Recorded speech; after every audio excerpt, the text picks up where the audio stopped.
Let's talk about driving in Mexico. My name is Brighton, and my wife and I moved down to Mexico in 2020. So it's just 2021 now, so we've been here less than a year, but we've had a lot of experience and captured a lot of tips from other people about driving. So I've got about 10 things that I'd love to share with you in this video. And if you're living in Mexico or planning to live in Mexico, be sure to click the subscribe button. I want to help as many people as possible move to Mexico before they retire, before they turn 65. So first, a caveat. I am in Baja California. So things may be a little different on the mainland. I know the rules out here, this is kind of known as the wild, wild west of Mexico. And the rules here are a little more lax sometimes, especially when it comes to like importing a car. But this is about my experience out here on the Baja Peninsula. So if you've watched any other videos on driving in Mexico, I'm sure you've heard about topes. That's the first thing I want to talk about. So these are humongous speed bumps that often are not marked and can show up out of the middle of nowhere. So there's a number of things that could interrupt your driving, and topes are probably the biggest one. Usually when I'm driving, I will watch other cars ahead of me and see when their brake lights come on, and that's when I know that a tope is coming up. I try not to drive at night on roads that I'm not familiar with. So once you're familiar with the roads and where the topes are, then you should be okay driving on that road at night. But for the most part, the recommendation to Americans is don't drive in Mexico at night.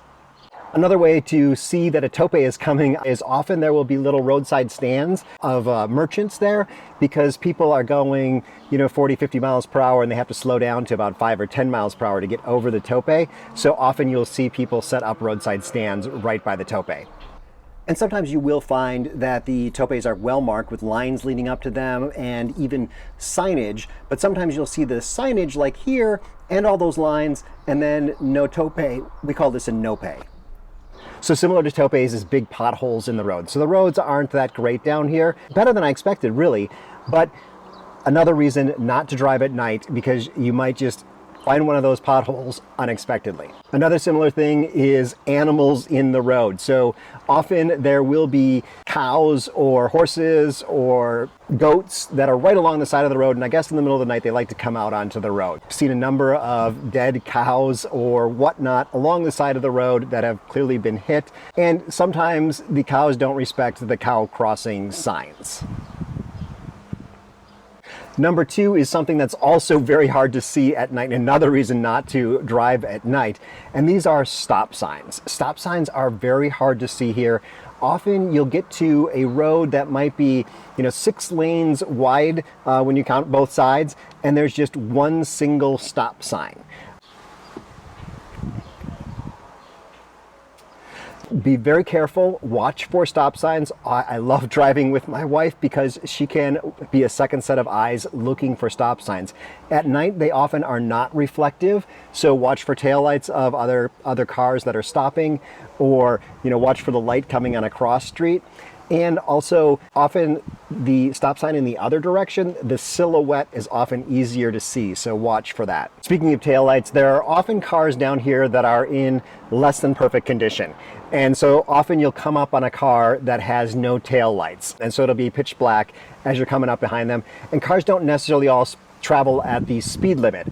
Some cars are traveling much faster than the speed limit, but it's actually more common to find cars driving way under the speed limit, or maybe bicyclists or scooters that can't get up to the speed limit. So watch for all of that as you're on the road. A lot of stop signs will have underneath it a sign that says for altos. And what that means is this is a 4-way stop. So it's a little bit safer when you come up on this. You can expect the cross traffic is also going to stop. But when I say stop, it's really a rolling stop. So down here, almost no one stops at a stop sign unless there's another car that has the right of way. So when you're coming up to a stop sign, you'll slow down, usually into that 5, 10, 15 mile per hour range maybe, and look to see if there is any cross traffic. And if there's not, you just continue through. And if there is, if the other person has gotten there before you, then they roll through, and then you roll through after them. Or if you're at an intersection where there's a number of cars kind of already sitting there, everyone just kind of rolls through one after another, maybe stopping, but everyone is paying a lot of attention to each other. and it really does work well. So far, I've only been pulled over once, and we're going to talk about cops, but the reason I was pulled over was because I went too slow as I rolled through a stop sign. Definitely have to be careful about this one. I've heard of gringos getting tickets because they didn't stop, and I was almost given a ticket. We'll talk more about that, because I slowed down to just about 5 miles per hour, and I probably should have gone through in the 10 to 15 mile per hour range. Another thing that can be hard to see is stoplights. Often when you come to an intersection, there is just one stoplight there. Sometimes there might be two. Sometimes you'll get to an intersection with a left turn arrow, and sometimes that left turn arrow is off, far off on the right-hand side of the intersection. So you really have to be paying attention. You really have to look for these things, and often they're not very bright. So you really have to look. You cannot drive in Mexico kind of nonchalantly. You have to pay a lot of attention. Now, before lights turn yellow here, they flash green for a little bit. So you actually have this flashing green phase. So it goes green, flashing green, yellow, red. The flashing green just tells you that the yellow phase is coming up. And here in La Paz, most of the intersections, just one direction of traffic goes at a time. So instead of people going like this and then the turn arrows happening at the same time, what they have is like all traffic that's going west, including turning traffic, goes, and then all traffic that's going east, including turning traffic, goes, and then all traffic going north and all traffic going south. So that's just kind of common here in La Paz. I'm not sure if that's common across Mexico. So number 4, I don't quite understand, but it's the fact that roads will go through an arroyo or a dry riverbed, but they're there and they're dry because sometimes they're wet. So during rainy season, I guess some places the roads just close. If you know the answer to how this idea of arroyos work, leave a comment down below, and if you don't know the answer, subscribe and then come back and read the answers. So let's talk cops. There are a lot of police in Mexico, and they seem to be everywhere, and they seem to like to pull over gringos and maybe ask for a mordida or a bribe. If you're driving in Mexico for more than a few months, maybe expect to be pulled over. It's just a fact of life. And just know what to do about it. So when you see the red and blue lights and hear the siren behind you, just pull over to the right side of the road like you would in the US, except in one circumstance, and I'll talk about that in a second. And the cop's gonna come up and ask for your license and tell you what you did wrong, most often in Spanish.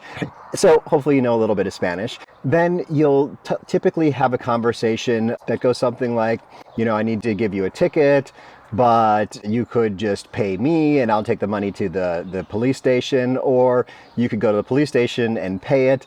So the best thing really is to say, let's go to the police station, or give me a ticket. The idea there is that they don't want to deal with this. They want to go on to the next gringo that might give them the mordida. Usually they will give you your license back and tell you to move along. Now this is very controversial, and if you look at a Facebook forum called Talk Baja, which I'll talk about again later, there's a lot of people who are saying, you know what? Sometimes you just got to pay the mordida. If, it's a Sunday night and the police station or the courthouse isn't open and they're like, yeah, you gotta, I'm going to take your license and you'll have to pay this tomorrow at the courthouse, and you don't want to spend the night in that town. Sometimes just paying the mordida is your best bet.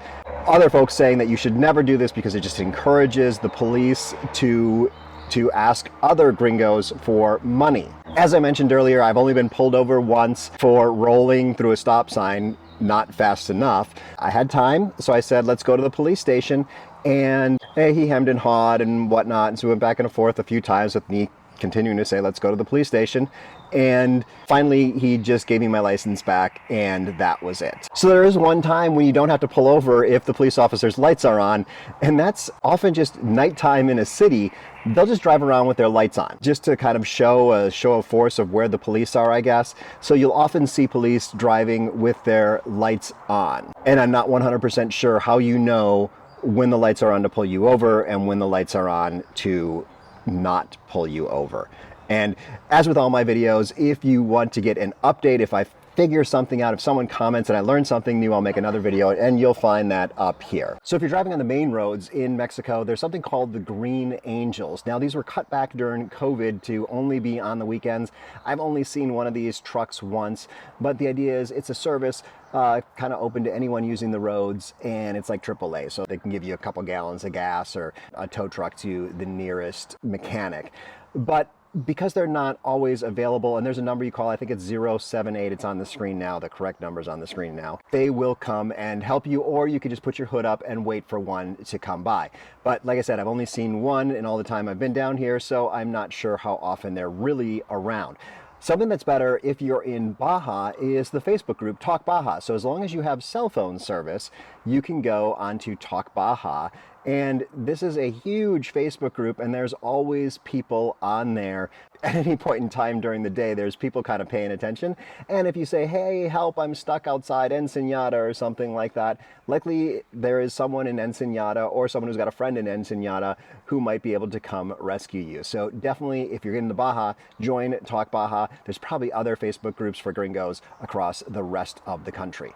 Now let's talk about the left blinker. So if you're in a city, in kind of city traffic, you turn on your left blinker to turn left. However, if you're out on a highway, the left blinker usually means it's safe to pass me. So you'll often see this on slower moving trucks or buses or vehicles, often that have a better vantage point than you have if you're behind them. If they turn on, it's just a straightaway or even going around a curve in a no passing zone. If they turn on that left blinker and just stay in their lane, that probably means that it's safe to pass them. So of course, use your best judgment, but watch for the left blinker, and that's what you're expecting on a highway. Often people, if you're actually turning left, will start to kind of pull over towards the left-hand side of the lane and slow down and try to make it obvious with what they're doing with their car. But usually on an open highway, left blinker, you can go ahead and pass them. And people in Mexico pass in no passing zones all the time. So if you are renting a car in Mexico, the price is not nearly as good as it looks online. So often you'll see online a price for a rental car for $5 or $10.